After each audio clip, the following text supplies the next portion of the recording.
Welcome to the Plan Solutions Incorporated podcast, where we give facts and insight on the latest happenings in the world of economics, financial markets, and personal finance. Plan Solutions provides advice on a variety of financial topics, including investment management, tax preparation and planning, and retirement planning. Chase has 25 years of experience in the financial industry, holds a certified financial planner and chartered financial analyst designations, and has earned a master's degree in taxation and a doctorate in business administration. Chase has a passion for helping clients down the path toward their financial goals. And I'm Jason LaChance, and on this episode, we're going to discuss inflation normalizes, number of 401k millionaires hits record, one big beautiful bill, 529 changes for 2025 and beyond, and a look at the Plan Solutions Incorporated Office Bulletin Board. Mr. Armour, how are we, good sir? Doing well. Enjoying the start of football season. 2 weeks in a row where my 49ers and Nebraska Cornhuskers won. So hopefully this week, Nebraska's got Michigan. That'll be a big game, but it's exciting to see them competitive. Yeah. I was able to hit a Niners preseason game with my youngest, and team looked pretty solid. So looking forward to that. Of course, I don't really follow college football like you do, so I just kind of check in with you on what's going on. But hey, it's all good fun, right? Yep. It's nice to have something to get excited about. Even though, I mean, the outcome doesn't really affect your life, but it's fun to kind of check out for an hour or two. Agreed. Yeah, this is usually kind of that challenging time of the year for me as a motorsports fan, as everything starts getting closer and closer to winding up. Granted, as a Formula One fan, that thing rolls all the way into December. So, I get motorsports kind of year round. So I have that. Yep. It's like golf. Yeah, you can get it every week. Yes, sir. All right, let's dive right in. Inflation normalizes. National inflation rates have ticked up recently. We've discussed that, but remain below 3% for August. So what is the Bureau of Labor and Statistics reporting as far as year over year, and positive signs here? Yeah, I think, and we in the newsletter, we had a chart that, shows the, inflation through those high inflation post-COVID years, right? Where goods inflation really shot up. And then as it started coming down, we saw services inflation continue to move up. But now we're finally to a point where, the goods inflation came way down, even went deflationary, meaning, negative for a bit. The services has just slowly kind of moved down. And so now we're actually at kind of a normal period where they're both within a reasonable range of each other, right? Where you don't have one doing one thing and the other doing something completely different, which is pretty odd. And that's brought the overall inflation rate into, I guess you'd call it a reasonable range, right? The most recent report was a 2.9% year over year price increase broadly. So that's still a bit above the Fed's 2% target, but it's within that range of 2 to 3%, which typically is considered reasonable or acceptable. Yeah, and you bring up an interesting point for those that are able to look at the personal financial review. If you haven't subscribed, please do so you can get some of these charts. It was really interesting, especially like you said, during those COVID, post-COVID years, especially that goods sector where that spiked, and then services, less energy kind of followed suit later on as goods was on the downcline, so to speak, as was headline. So we're kind of seeing something more like it says, normalizing, where it's kind of they're coming a little more in sync with one another. Is that normally how inflation works? Those are a little more congruent with one another? Right. Yeah. The volatility, especially the volatility we've seen in the goods sector, is unusual, right? I mean, when COVID hit, we saw deflation across the goods sector. So prices were actually falling. Then as we came out of COVID, it shot through the roof. It got to the point where we were seeing 14% year over year inflation on goods. But then that fell pretty sharply by the middle of 2023. It was back in deflationary territory, which also is not real common, right? That you're going to see prices falling. And it kind of hung out in that 0 to maybe slightly negative territory for quite a while. It's only the last 9 months or so that it started kind of ticking up And now the goods sector is at about 2%, right? Totally reasonable. The service sector has continued to tick down slowly. It's below 4%. So you kind of average the two out and you get the headline at around 3. But yeah, it's much more common that you would see, the goods sector, the services sector, the headline number, reflecting kind of just an overall trend in inflation rates, not a big disparity between, the different segments of the market and prices going up or down at very different levels in each segment. Yeah, what are maybe some of the areas still of concern? I mean, common thing here in our household, I'm sure with you, is that discussion that you might have with the missus around budget, and it's like, wow, our grocery bill still continues to tick up a little bit, and we definitely notice it in whenever we choose to eat out at an establishment. Yeah, food and energy is usually where people focus because they are the two most volatile, and they're kind of in different places right now. You've got food inflation was up 3.2% year over year, so that's above target. But energy prices were up just 0.2. Hmm. So, much lower, not a lot of inflation there. If you take the weighted average between the two, it ends up being 2.2% for the year. So pretty close to that Fed target. And then, within kind of the going beyond in the goods section, you have the catch-all category of commodities less food and energy. So that's going to be everything from clothing to automobiles. And that was up just 1.5% year over year. So it was actually, below the average. And as we've talked about, that's probably the category where you'd most likely see the impact of tariffs. Now, what's interesting there is, from a year over year standpoint, you could say, okay, we're not really seeing an impact from tariffs. But if you look closer, last month, that category increased 0.4%. Hmm. And obviously, if it kept that pace, which it may not, right? You don't know. One month doesn't make a trend. But if you were, 0.4% every month, that'd be a 4.8% annualized rate. So that would be a pretty high inflation rate. So it's definitely something we're going to have to watch going forward to see, does that category start to become more elevated and maybe catch up with the average, or does it continue to show a lower inflation rate than what we're seeing in other areas of the economy? Yeah, and I would think that would be pretty impactful because, I don't personally know anyone that's going and buying a car every 6 months or going and buying a new suit every month or so. So it's something that, hey, I go in, I might, if I was window shopping, like, I'd like to get a new suit, see that. And then all of a sudden, here we are 6, 8 months later. And it's like, my goodness, that near 5%, you're going to notice.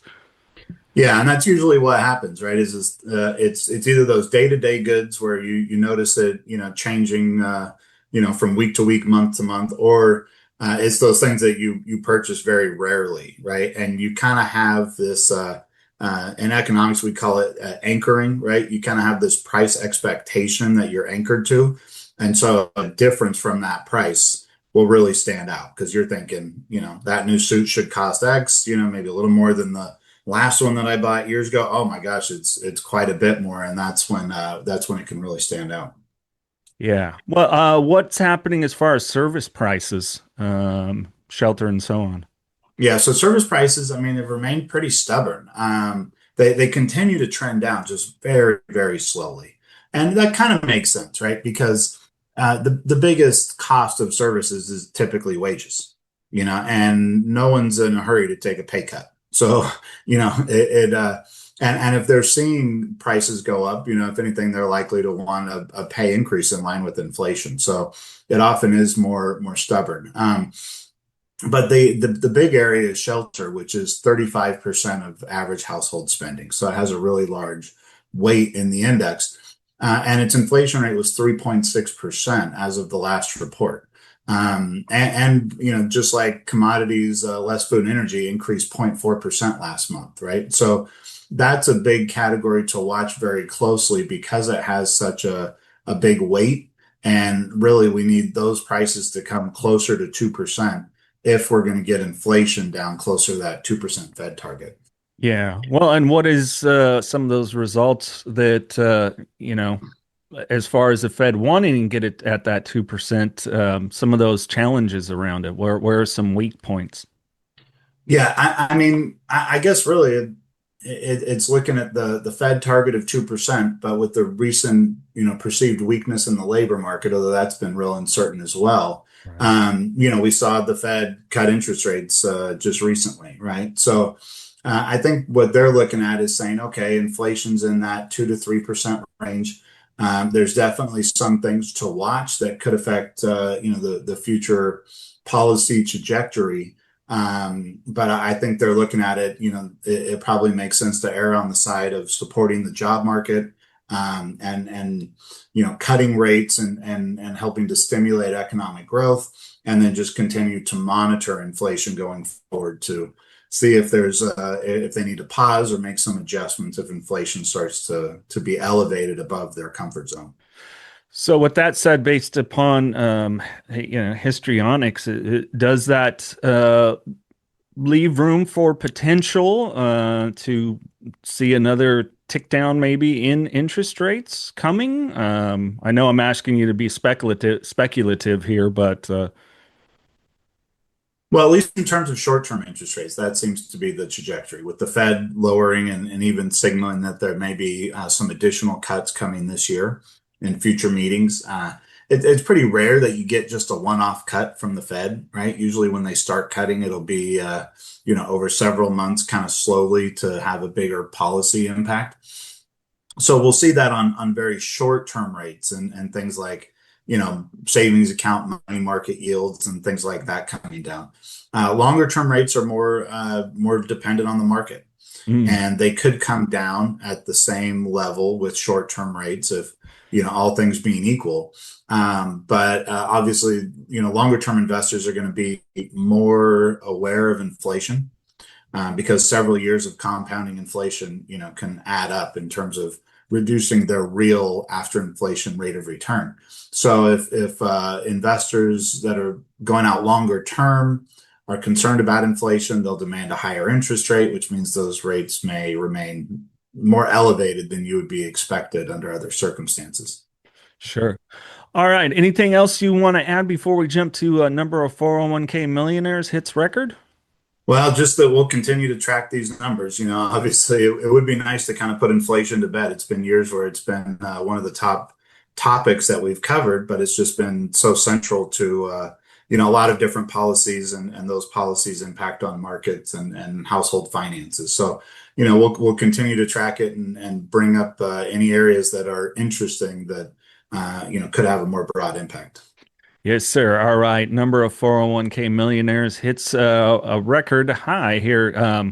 I mean, we talk about various retirement plans all the time, but that overlooked source of retirement savings in a 401k plan. We've discussed all the different nuances, the various accounts and their counterparts, 403B plan for nonprofits, 457, and so on. I mean, this is really good news for people that have seen the rewards of investing wisely in a 401k. Yeah, I think this is really interesting because, for a lot, I mean, 401k is kind of a foundational savings option, right? Not only the opportunity to put money in a tax deferred, or even, into a Roth type option. And then a lot of times there's, employer matches, profit sharing contributions, things that can be a big benefit. I think, at times the 401k plans are overlooked, especially by younger workers, right, who focus on other financial goals rather than retirement when they could be taking advantage of these benefits. And then you get people that maybe are later in life trying to play catch up, and they look at the contribution limits and say, well, that's just not enough to allow me to accumulate assets quickly enough. And so, that's not as valuable. But I think this data shows that it can be a real valuable tool. Maybe it doesn't cover everything, but it can cover a big portion of it, because with the number of 401k millionaires, per a report from Fidelity, reaching almost 600,000 people, right, that have over $1 million in their 401k. And obviously for the average household, that's going to be a really big resource going into retirement. Yeah, absolutely. And I love that you point that out that it's never too late to start, and it's better to start than not at all. That's right. Yeah, it's better to in essence what we get from this study is it's best to start early and stick with it. Mm. Right. I mean, Fidelity reports that the average 401k millionaire is 59 years old. So, they've probably been at it for a while and they've been participating in the plan for 25 years. Yeah. So, they started early, they've continued to put money in. I think one of the other lessons we can kind of deduce from this is the importance of just being consistent, especially when the markets are performing poorly, right? When you have the opportunity to be buying in while prices are low, and then you get those average rates of return over a long time period, even though the contribution limits aren't huge. In the past, they were much lower, even, right? So these 401k millionaires in many cases were limited to much lower contributions than what we're allowed now, but they were still able to get there by being consistent, giving themselves a long time horizon. So the earlier you start, the better, and continuing to participate, even as they got later in their career. Yes, sir. Absolutely. Anything else you want to add before we jump to one big beautiful bill, 529 changes? Well, just that there's a lot of aspects around retirement planning, and not every tool is right for every person given their unique circumstances. We definitely recommend doing a retirement projection, working with a professional to figure out if that's the right tool. But I think what we'll find in most cases is it is a very valuable tool. Yeah, and as we discuss here quite often, that importance of exploring diversification, right? Absolutely, not just the diversification of investments, but investment vehicles, and 401k is just one of those types of investment vehicles. Yes, sir. All right. The One Big Beautiful Bill Act passed in 2025 expanded the flexibility for 529 plan distributions for K through 12 education. So, what specifically are the qualified distributions now included? Yeah, so there's a couple pieces to this. So the 2017 Tax Act expanded it so up to $10,000 a year from 529 plans could be used to pay tuition for private K through 12 schooling, right? And so for some people that expanded the usefulness, not only make contributions to be thinking towards college, but maybe there's the plan is private school, and so you can expand those contributions and be prepared for those expenses as well. With the most recent tax law changes, there's two pieces to it. One is now those 529 plan distributions can be used for various education materials, technology, and even tutoring up to certain criteria, Hmm. extracurricular activities, the cost of educational therapies for students with disabilities, right? So really broad uses that go beyond just paying the tuition. And in some cases, right, some of these things might even go, someone that's in public school but has some of these other expenses could potentially qualify. The other big change is the 2017 Tax Cuts and Jobs Act, as I said, limited it to 10,000 that could be used per student per year. The newest law increases it to 20,000 per year starting in 2026. So not this year, but for the next calendar year, it's really doubling the amount, which, let's face it, is it's kind of keeping up with inflation and normal costs, right? I mean, for a lot of private schools, $10,000 a year just may not be enough to cover those expenses, especially if you're adding these other various, education materials, technology, et cetera, that's also included. Yeah, what other factors that really need to be considered when it comes to the impact on those distributions? Well, just that you want to have an overall education plan, right? Education savings plan, right? Because while this additional flexibility can be really useful, a lot of people might want to look at the investment time horizon. The best thing about the 529 plan is the tax deferred and potentially tax-free growth if used for education. So if the money's going into the plan and then being taken out immediately, you're really not getting much benefit for it. And so in that case, it might be better to use some of the 529 plans to really focus on college, right? That those expenses that are further out there, and not as much for the shorter term expenses if they're being incurred now. So you want to look at how you can take advantage of the benefits, while still keeping the tax plan in place, because in some cases, depending on what state someone's in, the state may not conform with this tax law changes, right? Mm. So you may have the ability to avoid federal taxes by using it for these expanded benefits, but if the state doesn't conform with that, you may end up paying state taxes and potentially a small penalty, because those distributions would be considered non-qualified for the state, even though they're qualified under federal law. Yeah, and a question I have, I believe we may have discussed this before, but it's slipping my mind. What if it's a situation where you have maybe multiple students that are in the K through 12 education level? Are you opening multiple accounts? Is this individualized, say, to each child, or is it one overall plan? Yeah, so that would be part of the strategy. So in some cases, people will open it just for the oldest, right? And just say, okay, I got the oldest, that's where I'm going to put all the money. You can always split it later as you get closer to needing those benefits among the different beneficiaries based on, how much they're spending, the need for funds. But if you're in a situation where you want to use it for K through 12, right? It's up to 20,000 per student, and so therefore those accounts need to be separate so that each you have an account for each student as the beneficiary, to be able to take let's say $60,000 a year if you have that much in qualified expenses and three students that are going to private school, right? K through 12 private school. So yeah, you do kind of have to plan on how you're going to structure the accounts to be able to get the largest benefit, if that's what makes sense as a strategy. All right. Thank you for the clarification. Anything else that you want to add before we wrap up this section? Well, I think people who listen regularly probably see a pattern that we just keep chipping away at the one big beautiful bill and all these little changes, right? I mean, it was packed full of a lot of minor things, which probably don't affect the average person, but there will be a decent percentage of people out there where this will have an impact. So we want to try and get the word out and cover these things. Make sure people are aware of it, so maybe it'll spark conversations that'll be useful. Yes, sir.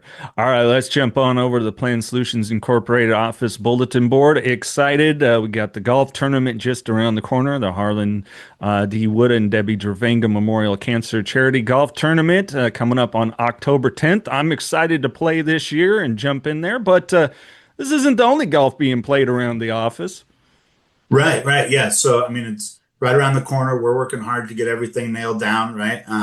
We do have a couple of foursomes still available. October 10th, 1 p.m. shotgun. So if people are available, I mean, as you said, you and your son are going to be there. So, if that's not reason alone for people to want to come out and meet the voice behind the podcast, but no, yeah, it's been good. We're getting ready with all the details. We're all trying to fine tune our golf game. In fact, Shannon and I played in a big tournament last week, and did pretty good. We ended up had a few miscues, but we won the putting contest. We made it to the finals of a couple of the other competitions. So we're feeling pretty good, and hopefully there's someone out there who will want to come and challenge my team, or I guess I should say our team, since we're playing together, challenge Shannon's team, to come out and take the title.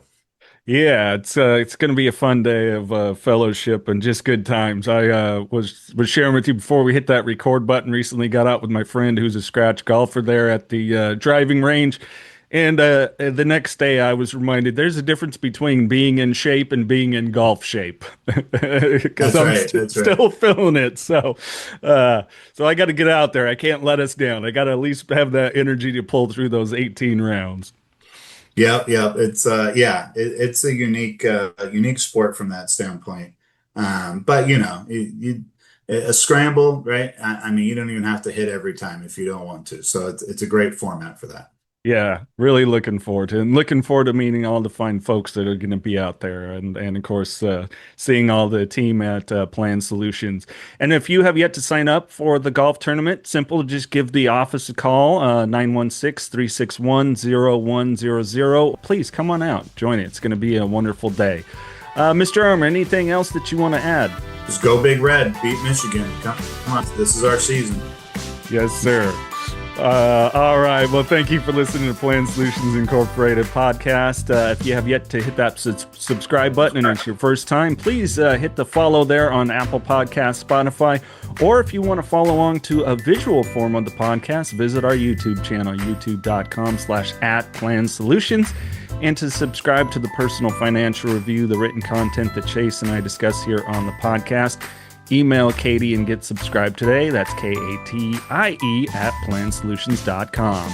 The views and opinions expressed in this podcast should not be construed as an offer to buy or sell any securities. The information may not be current, and Plan Solutions has no obligation to provide an updates or changes. Plan Solutions does not make any representation or warranty as to the accuracy or completeness of the statements or any information contained in this podcast or any liability therefore, including in respect of direct, indirect, or consequential loss or damage, is expressly disclaimed. Plan Solutions is not providing any financial, economic, legal, accounting, or tax advice in this podcast. In addition, the receipt of this podcast by any listener is not to be taken as constituting the giving of investment advice by any Plan Solutions associate or individual to that listener, nor to constitute such person a client of Plan Solutions. Any reference to a specific company or security does not constitute a recommendation to buy, sell, hold, or directly invest in the company or its securities. Market indexes are unmanaged and cannot be invested in directly. All price references and market forecasts correspond to the date of this podcast. Plan Solutions is a registered investment advisory firm.